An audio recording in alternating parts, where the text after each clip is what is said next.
90% odamlarning uyida bo'lgan stiralka o'zi qachon va kim tomonidan ixtiro qilinganligini siz bilarmidingiz? Hozir bu haqida sizlarga aytib beramiz. Hozirgi kunda bitta knopkani bosish orqali kirlarimizni yuvib beradigan stiralka o'zi 1908-yilda Nathaniel Briggs tomonidan Amerika davlatida ishlab chiqarilgan. Ushbu stiralka juda ham katta va qo'pol bo'lgan.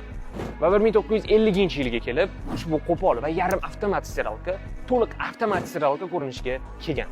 Va buning uchun juda ham ko'p kuch, vaqt va mehnat talab qilingan. 1980-yilga kelib ushbu stiralkalar suvni va elektrni ancha tejuvchan bo'lgan. 2000-yillarning boshiga kelib esa aynan biz uyimizda ishlatadigan, ya'ni shu ko'rinishga yetib kelgan. Bugungi kun kelib stiralkalarimiz juda ham takomillashib ketgan. Ko'rishimiz mumkin, to'liq avtomatlashtirilgan, sensor upravleniyaga ega, hattoki telefondan ham boshqarishingiz mumkin bo'ladi.